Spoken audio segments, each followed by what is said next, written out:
Olá pessoal, amigos do Centro Cultural Maria Bugra, estamos aqui hoje com mais uma edição do podcast Maria Bugra. Hoje com a presença aqui do nosso ilustre amigo, professor de História, Guilherme Meyer com I, né Guilherme?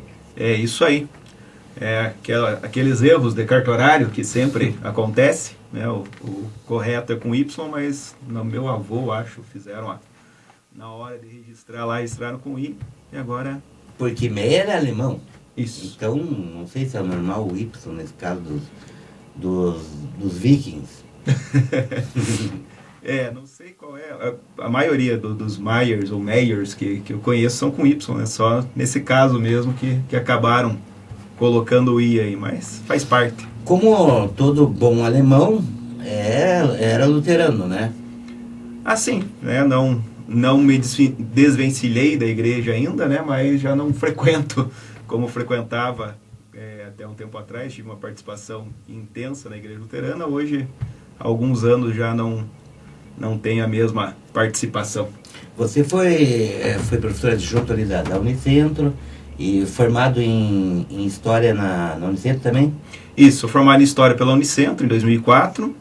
Em 2006 até 2012 eu atuei na Unicentro como professor colaborador.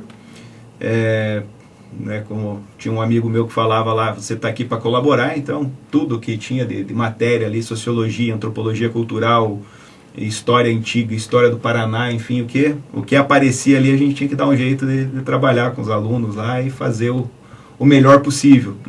E a gente conversando, né, Guilherme, você falou que essa questão da tua participação na greve, né, daquele movimento grevista que acabou resultando naquele desastre lá, né, naquele massacre lá do governador, e o povo paranaense parece que não aprende, né? Essa participação tua política na greve mudou a tua visão, que apesar de fazer história, você sabe que o engajamento é um outro passo, né? Eu costumo dizer que eu tenho dois momentos chaves assim para a minha mudança de consciência política. O primeiro deles é o curso de História, que ele abre a mente, né, para uma nova visão sobre política, enfim. Não necessariamente que todo o professor de História, o historiador, ele é de esquerda, mas a imensa maioria né, porque o senso crítico ele vai se aflorando ali a partir do momento que você começa a entender, né, onde cada grupo social é colocado dentro da sociedade, né, enfim, onde que o trabalhador está no processo de produção e quem usufrui esse trabalho, essa riqueza fruto do trabalho, não é o trabalhador. O curso de História te ajuda a entender isso aí. Mas o momento que me traz consciência de luta de classe mesmo, assim, de perceber a necessidade de enfrentamento, foi naquele momento de greve, né, em 2015, onde nós não começamos o ano, né, o ano letivo não começou em fevereiro, como deveria ter começado, porque o governo simplesmente queria acabar com a carreira dos professores, enfim, era uma série de situações ali postas. Algumas ele conseguiu, infelizmente, implementar, outras nós conseguimos evitar que fosse implementado. E a partir daquele momento, né, onde nós tivemos dois momentos muito importantes ali, que foi o dia 12 de fevereiro, que é o primeiro momento onde houve um ataque aos servidores públicos, né, que não era só a educação que estava em greve, eram todos servidores públicos do Paraná, no dia 12, mas aonde a coisa foi mais tranquila, né? Não tiveram feridos, pelo menos não gravemente, mas de qualquer forma já foi um momento meio assustador, né, onde bombas e gás lacrimogêneo foram lançados.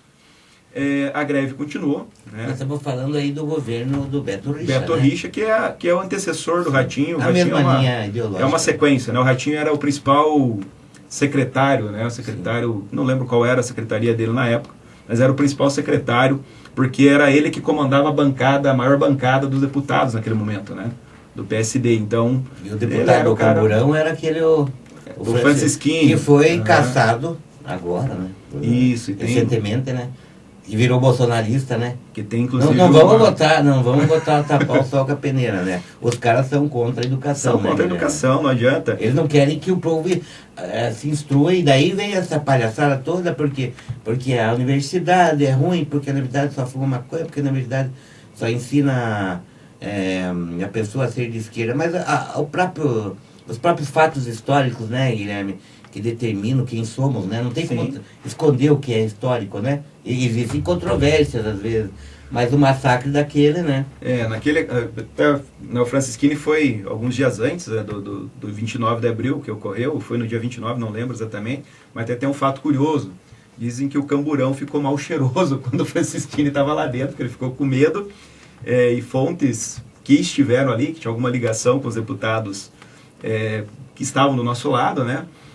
Comentaram que o Francisquini acabou borrando ali um momento meio constrangedor para ele, mas enfim. Esses heróis, né? Enfim, o pai dele já tinha passado por um momento constrangedor, né? Onde ele tentou furar o nosso bloqueio, digamos assim, e um professor... Até arregaçou a manga. Até arregacei a manga aqui, lembrando o momento.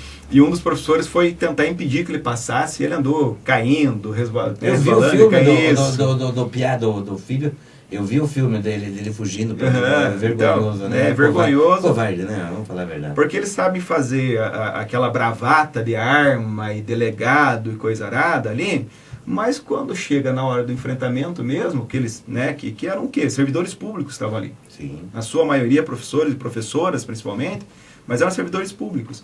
E daí, quando ele vai para fazer esse enfrentamento mesmo, ele corre. E o outro borra as calças. Então, são coisas que acabam acontecendo. Mas daí, a partir daquele momento, né, do 29 de abril, onde aconteceu, foram 2h30 de bomba de gás lacrimogêneo, pessoas feridas, enfim, né, eu levei 2 balas de borracha e uma bomba de efeito moral do lado, que é uma sensação, assim, muito, muito desesperadora, porque você não sabe o que está acontecendo. Sim. Então, você perde a consciência por alguns segundos ali. Mas pessoas ficaram feridas gravemente, né? Teve um aluno da Universidade Federal que perdeu 60% da visão naquele contexto. E a partir daquele momento, então, eu fui convidado para integrar a direção regional do núcleo de Irati, né, da APP, e estava em aberto também a vaga de liberado, né? Ele fica 20 horas liberado para fazer o trabalho de visita de escola, o trabalho de base. Eu fui convidado para integrar ali e acabei aceitando, né? Tinha algumas questões ali, né? Foi naquele contexto que eu conheci a Letícia e né, unir o útil ao agradável, a oportunidade de estar mais próximo lá e tudo mais. E acabei aceitando. E a partir dali, das formações que surgiram do sindicato, eu costumo dizer que ali é o momento onde a minha consciência deu um boom. Sim. Onde eu entendi que a participação política não é apenas votar.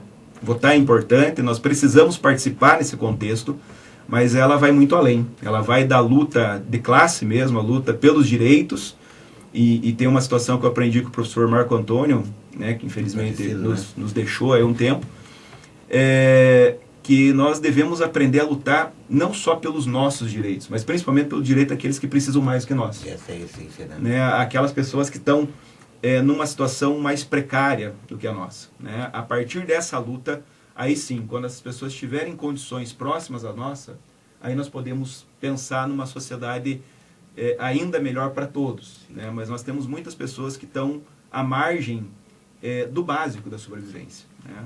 E esse aqui, por Dentópolis, é um exemplo, professor, sem te interromper, já te interrompendo. Fica à vontade. Como diria o saudoso Jô Soares. O Jô Soares morreu, né? Morreu. Agora, depois de uma certa idade, eu estou meio acostumando ao fulano, morreu. A gente acaba matando as pessoas sem querer.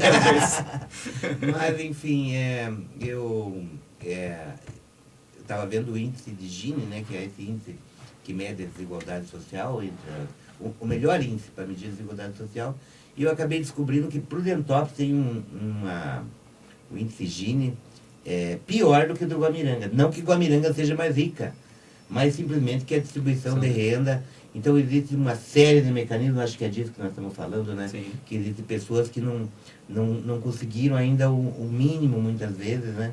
Para poder falar até sobre política, né? Porque para falar de política é conveniente, nós estamos aqui num lugar apropriado e tal, mas o trabalhador nem tempo não tem, né?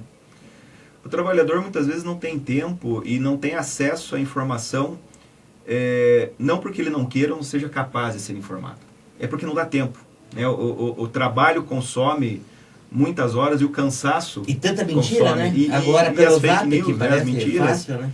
acabam chegando ali e acaba gerando uma confusão muito grande, né? Sim. Eu acho que é uma das ideias que nós temos que colocar em prática nesse processo de participação, agora chegando daqui a alguns dias né, o período eleitoral, enfim, é um trabalho que seja sem mentira. Né? Nós Sim, podemos claro. usar todas as armas legais que existem para fazer uma boa política, mas nós temos que não fazer aquilo que está sendo feito na política brasileira, principalmente pela extrema-direita, que é a utilização da mentira, do enganar o povo humilde, como se essas pessoas fossem incapazes, né, do processo político. Como já tivemos aqui no Brasil, já tivemos, né, mesmo na Revolução Francesa, né, que se fala em liberdade de direitos, igualdade e tudo mais, onde nós tivemos voto censitário, né, que nada mais é do que só pode votar quem é rico, só pode votar quem tem uma renda. Embora hoje isso não aconteça no Brasil, na lei, mas na prática ainda nós vivemos uma espécie de, se não do voto censitário, mas vamos dizer assim, daqueles que podem participar ativamente da política, como sendo só as pessoas que têm posse. Nós vemos às vezes um professor, um trabalhador... A Grécia, né? Desculpa. Não, a Grécia também era os donos de terra, né? Aqui, sim, a aristocracia que fazia. E de certa forma, professor, continua um pouco assim também, né? Porque eu tenho que clicar aqui, senão a gente não se enxerga ali. Não. Continua um pouco assim porque você veja, são poderes, pessoas com alto poder aquisitivo que acabam dominando a política. Vamos dar um exemplo aqui da nossa cidade, né? Chegamos agora num momento onde quase o mesmo grupo vai para o poder há 20 anos, né? Depois nós criticamos alguns modelos onde se estabelecem outros critérios de permanência no poder, né? Muitas vezes eu concordo, às vezes não concordo, mas enfim, tem outras maneiras de você se perpetuar no poder sem parecer uma ditadura, que é a questão do poder econômico, que é a questão do poder da utilização da máquina pública, né? Do aparelhamento, como se tentou fazer aqui com a Polícia Federal, se tentou de todas as maneiras, digo de passagem, né, Guilherme? Então, geralmente, quem sai crítico ao sistema sai numa posição um pouco de desvantagem, porque ele está lutando contra o poder econômico também, né, Guilherme? Sim, e uma das questões que nós temos que bater na tecla, né, é criar condições para que, por exemplo, o nosso trabalhador do campo, o agricultor familiar, permaneça no campo. E o que isso tem a ver com a introdução que você fez? É muito comum, né, os nossos políticos aqui serem proprietários de terra, e grandes proprietários de terra. Se não antes, depois, né? Isso. E o que acontece? Muitas vezes eles não criam as condições necessárias para que esse trabalhador rural permaneça no campo, para que eles possam comprar essas terras a preço de banana, né, um novo modelo de grilagem, não ilegal, mas agora legalizado. Você não cria condições para que o trabalhador permaneça no campo, obrigando ele a sair daí para um grande centro, ou mesmo para cá, morar na periferia, morar num lugar muitas vezes precário, e eles compram as terras a preço de banana. E logo depois que compram essas terras, as coisas mudam, né? As estradas ficam melhores naquela região, né? Alguns alunos comentaram isso algum tempo atrás. Tinha lá subindo o morro, lá não sei aonde, tinha umas terras que nunca dava para a máquina ir lá. Foi só o fulano, não vou citar nomes, né, para evitar problemas, mas foi só o fulano comprar o terreno lá, que 2 semanas depois as máquinas estavam lá arrumando as estradas. Então o que é isso? É uma forma, né? Nós tínhamos antigamente a grilagem, que era o roubo da terra, oficial, muita né? violência, e agora é uma grilagem legalizada. Né? Você cria as condições para que o trabalhador se obrigue a sair de lá, para depois você melhorar, para depois você comprar aquilo a preço de banana, enfim. Sem contar outras situações, né? Nosso município é um município gigantesco, de riquezas enormes, mas você não vê um desenvolvimento, né? Como você citou ali a questão dos índices, você não vê um desenvolvimento onde a permanência dos nossos jovens no nosso município aconteça. Por quê? Porque não tem perspectiva. Mas está sobrando no tal lugar lá para queimar isso, para puxar aquilo, estão oferecendo trabalho e ninguém quer. Mas por que o meu filho, o filho da elite prudentopolitana tem um bom trabalho, tem um bom salário, muitas vezes um bom empreendimento, mas o filho da população, da classe trabalhadora, tem que se sujeitar a trabalhos pesados. Nada contra, né? Todo trabalho é digno, todo trabalho é necessário, mas por que não darmos a alternativa dos nossos jovens a escolherem qual trabalho eles querem?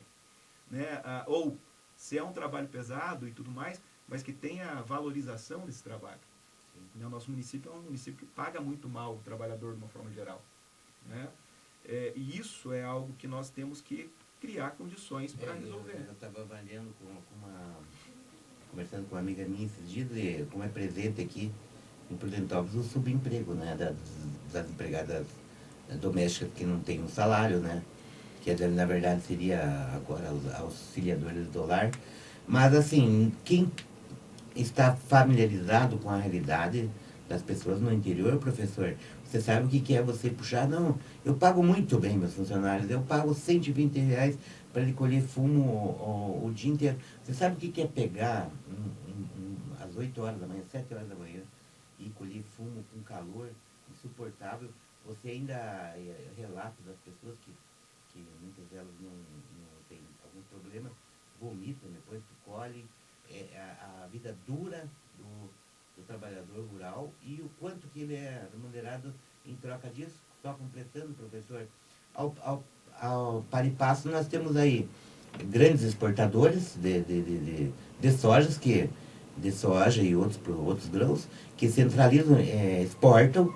Então, para isso estava muito bom o modelo que estava seguindo aí o governo anterior, né? O governo, vou dizer claramente, neofascista, né? Porque estava massacrando as pessoas mais simples.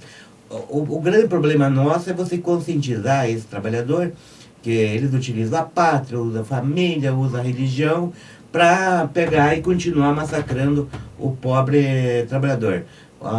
O PT, de modo geral, teve 8.000 votos aqui na cidade de Prudentópolis, na vez passada. Quer dizer, essa hegemonia não existe, né, professor?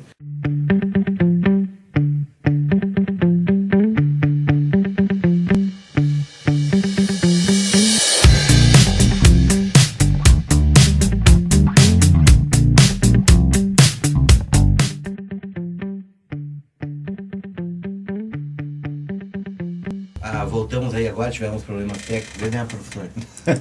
De ordem... Na verdade foi um OVNI, né? De ordem desastrosa, né? Um OVNI.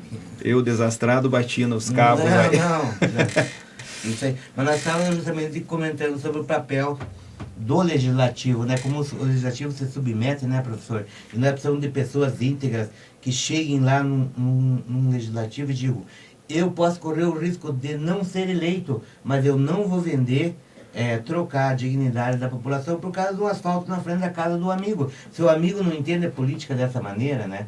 Isso que é infelizmente, porque ao passo que o cara quer que trazer uma melhoria ali, imediata, ali, um asfaltinho, isso, aquilo para o seu bairro, o vereador daí, o deputado é obrigado a concordar com a política que está acabando com a saúde, de um modo geral, acabando com a educação, acabando com isso, com aquilo. Acho que é mais ou menos nesse sentido, né, professor? Exatamente. Né?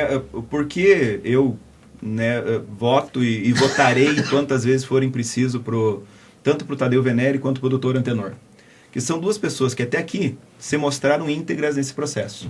Né, onde, não importando a consequência, eles cumprem o papel deles. Claro que existem outros. Né, é outra situação que nós temos que também desmistificar, que todo político é ladrão, que todo político é vagabundo. Não, boa parte não é. Só que esses não aparecem, porque não é interessante para os mau caráter que eles apareçam. Quanto mais raiva a população tiver de político, melhor. Sim. Porque isso fica a cargo deles daí. Eles vão e tal, né? Eles vão continuar ditando as regras. E o que a gente vê, né? Geralmente a gente vê os bons políticos são aqueles que se elegem meio com as calças na mão ali, aquela coisa contando voto por voto. E os maus políticos, geralmente eles estouram, fazem umas votações espetaculares e tudo mais. Por quê?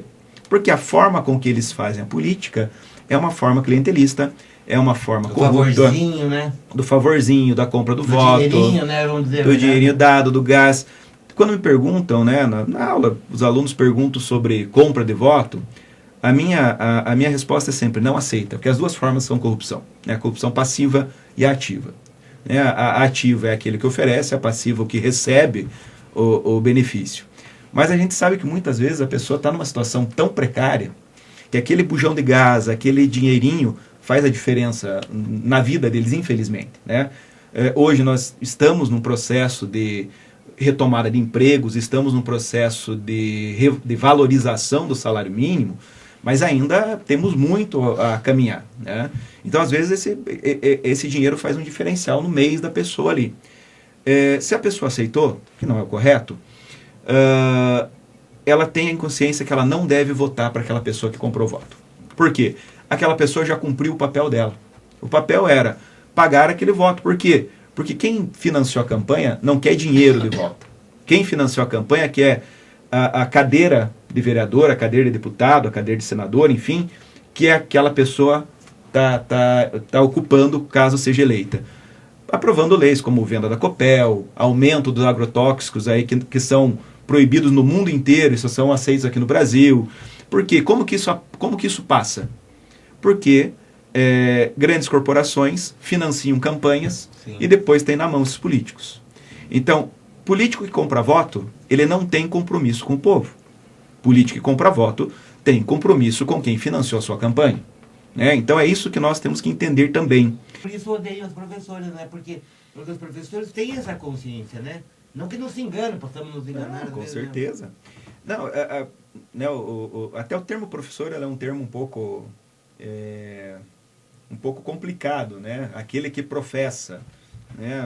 Eu tenho mais a aquele que assim como aluno, né? Aluno, ser sem luz, né? Eu discordo dos dois termos, né? Que o aluno ele não é um ser sem luz. Você tá entrando na minha área. e não concordo também com o termo professor, porque nós não professamos, mas e sim construímos conhecimento junto com os alunos, né?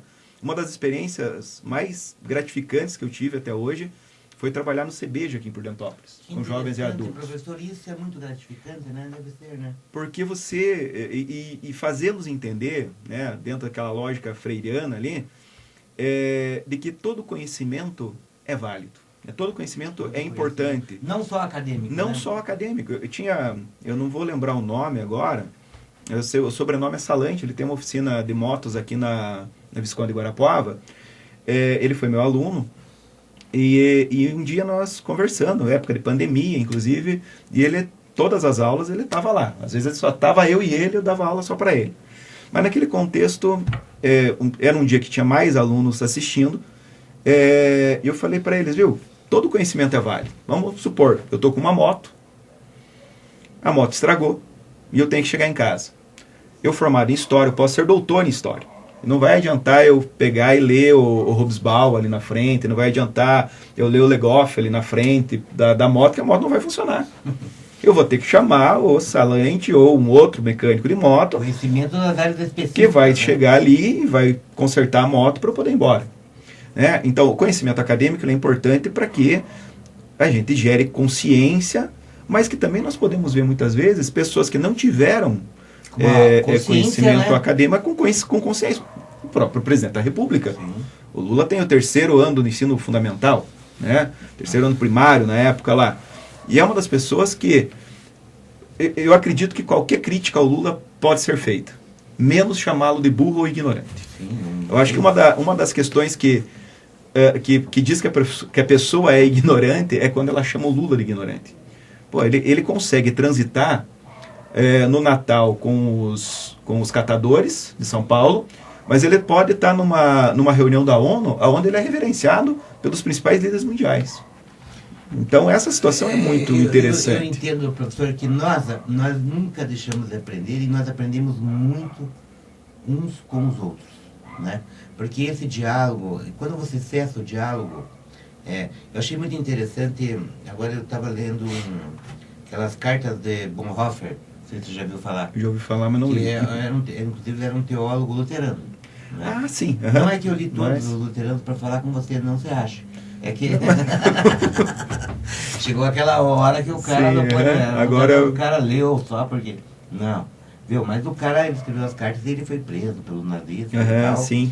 E então ele falando... Esses dias eu li alguma coisa que um pastor, que é meu amigo no Facebook, postou um texto lá, eu li, era ele que tinha.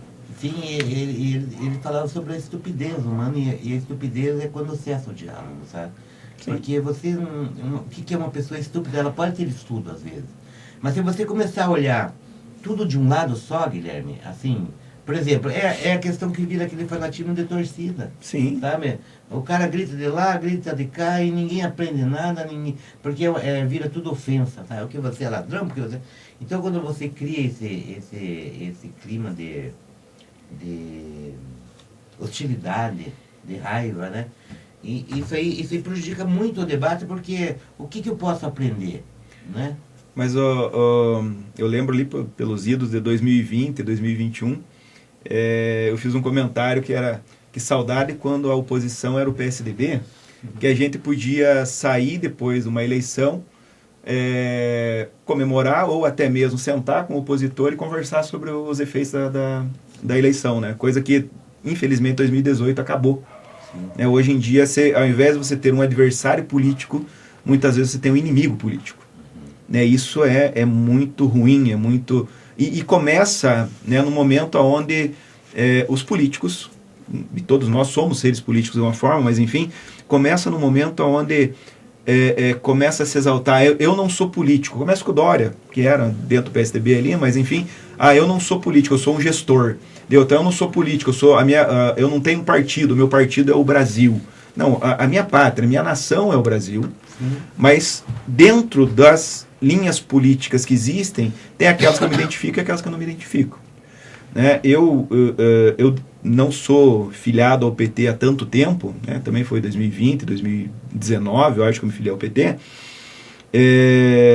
Eu tenho algumas discordâncias com algumas questões do partido, mas eu vejo que esse partido é o partido que, daqueles que têm potencial para chegar a disputar eleições, é o que tem a linha mais próxima do que eu acredito. Né? Que é aquela que tem uma tendência popular. Né? Eu costumo agradecer o doutor Antenor, que tem estado aqui quase todas as semanas, né? Tem vindo quase todas as semanas aqui para Prudentópolis e feito suas reuniões, inclusive amanhã teremos novamente, né? Que ele deu uma cara de povo para o partido de Prudentópolis. Povo no sentido de que antes nós tínhamos contadores, professores, você jornalista, mas não tínhamos trabalhadores do campo, nós não tínhamos trabalhadores de oficina. Né? Hoje nós temos essas pessoas também participando. Né? E há uma influência muito grande da vinda, né, da eleição do Antenor e da vinda dele nessas visitas. E é isso que nós precisamos, do povo participando do processo político. Eu acabei, enfim, vou deixar isso para depois, essa participação do povo e da interação e do gosto que o povo desenvolve pela consciência política, ela é interessantíssima. Por quê? Porque já começa a sair aquela ideia, não, mas eu não tenho nada, não tenho nenhum gato para puxar por rabo e quer ser candidato. Tudo bem. Mas ele vai fazer campanha como se ele não tem dinheiro? Então, nós não precisamos de dinheiro para fazer campanha. Claro que é importante, precisamos de material, nós precisamos de se deslocar, mas o mais importante vai ser dentro de um processo, vai ser a boa vontade de fazer um bom trabalho. Um trabalho justo, digno, um trabalho decente. E torcer para que as pessoas entendam isso. Torcer para que as pessoas entendam que a nossa vontade, dentro do processo político como um todo, é um processo de agregar valores, mas não valores morais, ou não, enfim, posso ser mal interpretado, no sentido de moralismo. Né? A minha intenção não é pegar e mostrar, apontar o dedo, mas aquele cara saiu com não sei quem, aquele cara não é nesse sentido. A nossa situação... já pegou jeito. Já estamos mexendo em tudo aí. A minha vontade e dos companheiros que estão nessa jornada aqui é de desenvolver um processo no qual se discuta política pública. Sim. Se discuta o povo. O que está chegando para a população? O que chega para o povo? Falar em chegar, professor Guilherme, você veja, toda essa questão de todo esse ódio político, mas nós, ao longo desses 2 anos, 5 médicos do programa Mais Médico do Lula. Agora saiu 500 mil ali para a construção daquela estrada ali da Mariana, lá por Terra dos Patos, verdade. Do Amaral. Nós temos recursos da Itaipu aqui. O último cálculo que eu fiz, acho que já chega quase a 10 milhões. Em 2 anos, recursos, né? Em 1 ano e alguma coisa de governo Lula, nós temos muito mais investimentos do que a soma do governo Bolsonaro e do governo Temer. Sim. A saúde metropolitana, além dos médicos, né, dos 5, é 1/3, foi, se eu não me engano, um aumento de 1/3 no número de médicos em Prudentópolis. Nós tivemos aí de 200 mil, 300 mil, 500 mil reais que vieram por intermédio do Antenor, do Tadeu, da Gleice, até tenho que fazer uma... Do Lemos, enfim, dessa turma toda aí, né? Zeca Dirceu, até tem que fazer um pedido de desculpas para a Gleice, porque chegou, né, eles me mandaram uma grana, mandaram um ofício de um dinheiro que viria para o município, e eu acabei não tendo tempo de fazer fazer o marketing ali, né, fazer a propaganda desse dinheiro que veio, que era um período de fechamento de nota na escola, correria e tudo mais, e eu fui deixando para depois e acabou passando o time ali, mas, né, então a Gleice também nos enviou aí, em menos de 2 semanas foram 400 mil reais, né, que veio por intermédio dela. Temos aí PAC, né, através do PAC veio também, se eu não me engano foram 500 mil reais para investimento aí na saúde, né. Várias escolas receberam aí verba para deixar a escola melhor, para modernizar a escola. As verbas da cultura, que foi uma conquista da esquerda, as verbas da cultura, quase 1 milhão de verbas para a área cultural. Do Paulo Gustavo ali, né? Paulo Gustavo e Aldir Blanc, né? Isso. Então são situações que, se nós pararmos para analisar, entre erros e acertos, o governo atual ele tem muito mais acerto. Sim. Né? Porque o que nós tivemos anteriormente? Nós tivemos birra, nós tivemos negacionismo, motociata. O Brasil sai do país que melhor vacinava o povo para chegar a um momento onde metade da população não estava indo se vacinar. 12ª economia. Da 6ª economia para a 12ª. Hoje voltamos à 8ª. E pelo que tudo indica, em pouco tempo estaremos novamente em 6º. Aumento real do salário mínimo. Aumento real do salário mínimo. Né? Não ainda o suficiente, mas para quem ficou 6 anos, né? Tendo perda? Perda de salário. Nós ficamos aí os 2 anos do Temer e acho que os 2 primeiros do Bolsonaro, nós tivemos só a reposição da inflação, e os 2 últimos nós tivemos perda salarial. Então, o fato de no primeiro ano nós já termos ganho salarial já é ótimo, né? Isso tudo por quê? Porque é um governo que tem uma visão popular. E a inflação galopante que vinha, né? Em 6 meses seríamos... O pessoal tem, às vezes, problema cognitivo, porque estava R$12 uma latinha de óleo, minha povo. A gasolina chegou a R$8. Então, aí você vê o preço da carne, porque a picanha, claro, às vezes está 40, às vezes está 30, mas nós estávamos pagando R$40 1 quilo de setinho, carne de panela, pois a gente é do povo, eu sou do povo, eu não quero saber, eu não vou comer picanha toda hora, eu como picanha lá de vez em quando, mas tendo uma carne acessível para a gente comer, ótimo, né? Não, enfim, né, nós vivemos, imagina então, se, né, alguma coisa acontecer e nós termos uma representatividade maior aqui dentro do município. Sim, com certeza. Com certeza, se nós já temos... precisamos mudar, né? Porque, assim, Prudentópolis está muito parada no tempo, né?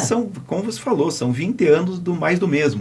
Né? São 20 anos que os mesmos grupos políticos estão ali.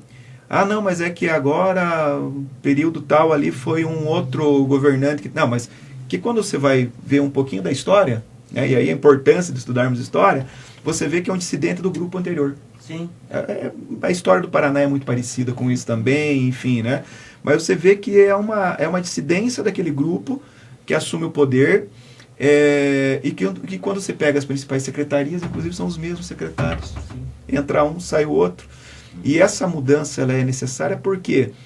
Porque, como nós falamos lá atrás, a questão do latifúndio, né, dos fazendeiros. Mas nós também temos outras questões, né? Impedimento de um posto de gasolina ter que entrar na justiça para conseguir abrir aqui.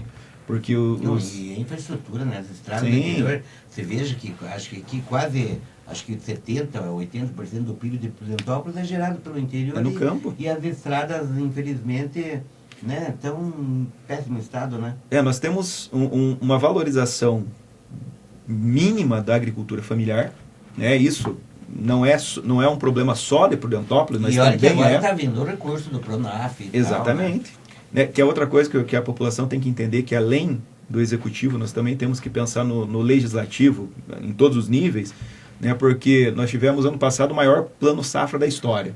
Foi para a Câmara pegou e colocou a maior parte desse dinheiro para o agronegócio. E a população tem que entender que agricultura e agronegócio não é a mesma coisa. Não, é a mesma coisa. Agronegócio é Pequeno agricultor, né? produto em dólar, baseado no dólar, para vender para fora em dólar. Sim. Agora, a agricultura familiar, o pequeno agricultor, ele compra os insumos em dólar, mas ele vende em real. Vende real. E se nós não entendermos isso e não colocarmos pessoas comprometidas com o pequeno agricultor ao invés do Pequeno agronegócio, e o médio, né? e o médio, enfim, esses que produzem Sim. os nossos alimentos, o que está na nossa mesa, 70% Sim. do que nós consumimos é o pequeno agricultor e o médio, principalmente o pequeno. Então, se nós não entendermos isso, nós continuaremos tendo uma perspectiva de aumento, né, nas verbas destinadas à agricultura, mas quando vai para o orçamento lá, o legislativo acaba direcionando para o interesse deles. Agora o governo federal conseguiu dar uma melhorada, né, na verba que vem pro pequeno. Os pequenos, né? O Pronaf, o Pronafim, essa coisa toda aí. Que é uma política pública, né? Sempre quando se fala que é do PT, sempre vem aqui, não é porque foi o Fernando Henrique Cardoso. Fato. Quem criou o Pronaf foi o Fernando Henrique Cardoso. Sim. Mas quem tornou o Pronaf popular do povo, algo que mudou a vida da população, foi o governo Lula. Porque não adianta criar sem investimento, né? Ou sem um mínimo de cuidado que está acontecendo, né? Porque tinha pessoas que não tinham necessidade não se adequavam ao Pronaf, mas compravam o Pronaf para trocar de caminhonete. Guilherme, Né? nós estamos chegando já na reta final do nosso podcast aqui, mas agora vamos para o final um pouco assim, mais lúdico, assim, né? Você provavelmente não gosta de futebol, né? Eu acompanhava bastante futebol, mas agora faz algum alemão, tempo. não. Não muito. Porque eu achei engraçado o que aconteceu ultimamente, assim, né? Porque nós sempre tivemos no futebol brasileiro, assim, no geral, né? Essa característica da criatividade, da inventividade e tal. E na verdade, nós temos sofrido derrotas acachapantes para o futebol alemão, aquele 7-1 em 2014. E eu até coincidi isso, que o Brasil começou a ficar burro no futebol quando começaram a tirar a Dilma, né? Então, foi em 2014, que foi a aquele coisa... papelão. Aí nós só fizemos o papelão. Aí o pessoal Agora... botou aquele pessoal mais fanático religioso lá. Eu não sei porque Deus vai se comover com o jogo de futebol, vai dar vitória para você e não vai dar para o outro, que também acredita do mesmo jeito. Mas enfim, né, o futebol é só um parâmetro da nossa... para medir, né, esse ponto onde o nosso país chegou. Mas eu gostaria muito de saber, professor, um livro que você pode nos citar de referência, assim, que realmente teve um impacto grande na sua vida, não podia deixar de perguntar isso para você. Putz, um livro. Não vou fazer igual o Moro. Igual o Moro. Eu posso citar 3. Incidente em Antares. Não, É maravilhoso. Do Érico Veríssimo. Drácula, de Bram Stoker. Assim, e eu acho ele muito legal porque eu vejo muito o interior de Prudentópolis quando é feita aquela Batman. Oi? Batman ou Drácula? Drácula. Drácula de Bram Stoker. Ah, sim, o Bram Stoker. Isso.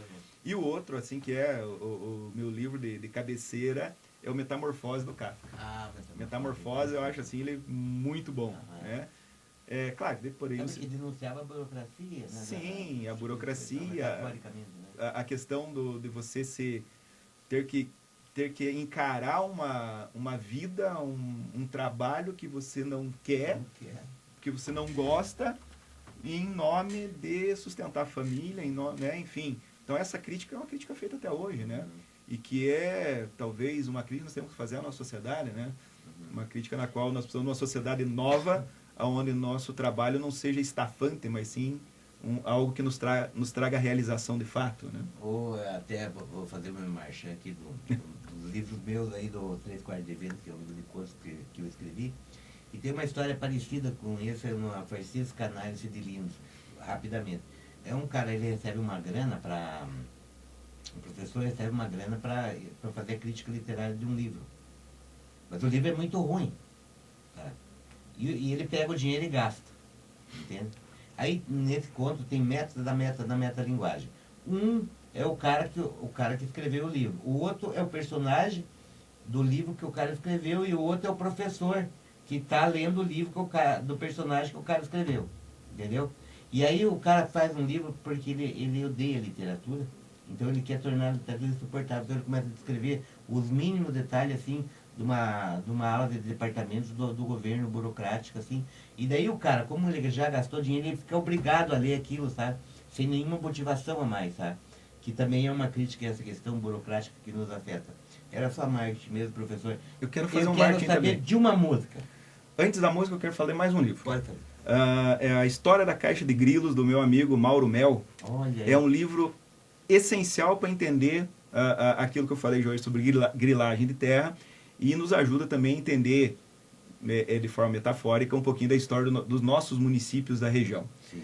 É um livro que eu acho que cada escola deveria ter alguns exemplares e incentivar os alunos a lerem, né, que é um livro muito bem construído. É um conto longo, na verdade. São 70 páginas ali. É facinho de ler. Eu li num dia, 3, 4 horas. E sem contar que é de um amigo nosso aí, né? Alguém que está na sala de aula há muito tempo também. Claro. Como é o nome do livro mesmo, né? A História da Caixa de Grilos. Olha só, Mauro Mel, né? Mauro Mel, professor Mauro Mel. É uma música, vamos pensar aqui. Para música eu tenho um pouquinho mais de dificuldade de guardar o nome e tudo. Eu gosto muito da banda Engenheiros do Havaí. Ah, sim, sei. O que denuncia a nossa idade também. Que denuncia a nossa idade, eu gosto muito. Mais a tua do que a minha, eu já sou mais velho, né? Legião Urbana, né? Também é outra ali, essa coisa. Para ser sincero, né? Do Engenheiros, porque é uma das músicas que veio. Não, para ser sincero é o nome da música. Uma que eu acho muito legal. Terceira no Plural. Olha só. A música Terceira no Plural, do Humberto Gessinger, da Engenheiros do Havaí, é uma música que fala sobre... a música começa assim, quem são eles? E daí ele vai falando, e isso está muito relacionado às corporações, ao poder econômico. O clipe ele é bem violento, na verdade, né? Esses dias eu assisti o clipe, ele é bastante violento. Mas essa violência pessoal, na verdade, se você analisa, ele não está falando daquelas pessoas violentas do dia a dia. Ele está falando do sistema que torna essas pessoas violentas. Né? Que é o que nós falávamos ali, Jorge, sobre tratar a droga como questão de política de saúde, né? Saúde pública. Por quê? Porque nós temos um sistema violento que muitas vezes obriga a população da periferia a ser violenta também. Né? E nós temos que criar uma sociedade... Você retroalimenta. Exatamente. Falta de política pública e aí falta de você veja, nós temos aqui, né, aquela obra da cultura inacabada ali, né? Sim. E na verdade eu percebo que os jovens não estão ocupando nem as praças mais. Para esporte, Exatamente. Né, é uma realidade diferente. Então, essa contrapartida, nós precisamos trazer cultura, né, professor? Nós precisamos de cultura, nós precisamos ampliar, né, e a questão cultural por dentopolitana, nós temos tradicional, né, tradicionalismo ucraniano, religioso, culinário, né, mas nós também temos a cultura do jovem, né, que tem uma outra visão de mundo, né, o nosso turismo, que é tratado de uma forma pejorativa muitas vezes, né. Nós precisamos de ideias que façam com que Prudentópolis usufrua o potencial que tem, num sentido de que muitas vezes a pessoa tem lá um lote de terra, 5 litros, um alqueire, que não dá para ela ganhar muita coisa em cima, mas que ela pode explorar como com potencial turístico. Né? E nós temos locais aqui muito bons, né, para essa exploração econômica do turismo, mas que infelizmente é tratado como algo irrelevante pelos nossos eu vou aproveitar governantes. Para mandar um abraço lá para o nosso amigo, o professor Marcos Vinícius, também, que na verdade Platão tinha aquela ideia da república dos poetas, né? E aqui se fosse uma república dos professores, né? Assim, seria muito interessante nós avaliarmos. Estamos no final, professor, eu quero te agradecer muito por você vir praticamente uma aula, sempre falar com o professor Guilherme. Que é isso. E desejo sorte aí na tua pré-candidatura a vereador agora, né? E precisa ter muita coragem para enfrentar esse desafio, né? Mas eu tenho certeza que você está preparado para isso. Eu que agradeço, Marcos, essa oportunidade de estar aqui. Realmente é algo que eu pensei bastante, né?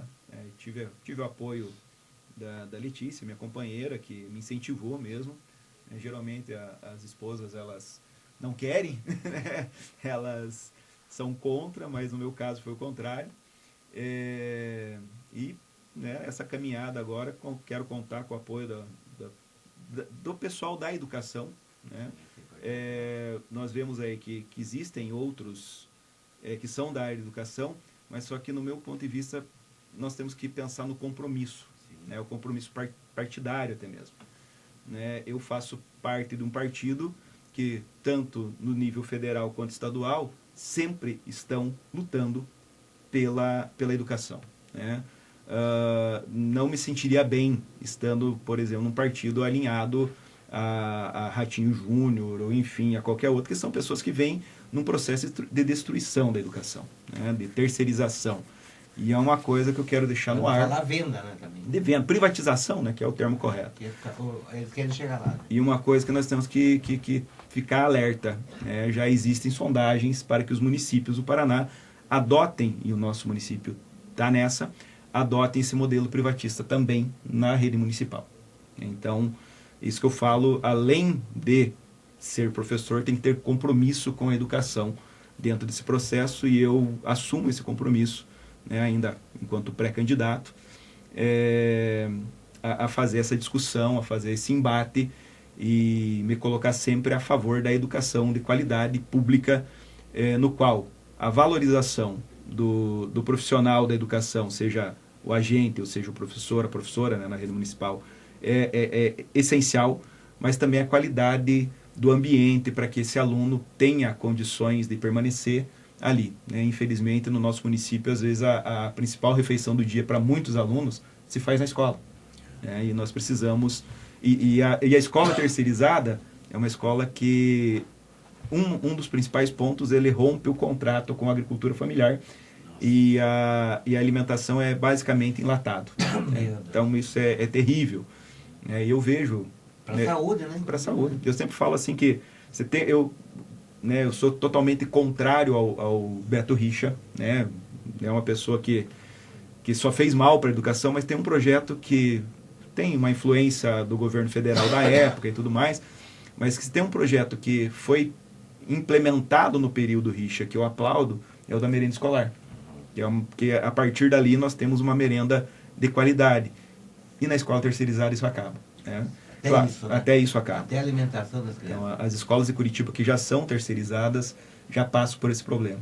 Então, jovens, senhoras e senhores, tivemos hoje a honra, o prazer de entrevistar aqui, conversar, uma conversa informal aqui com o nosso amigo simpático, professor Guilherme.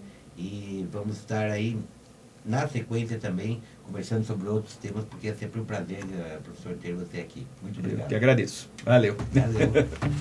Até mais.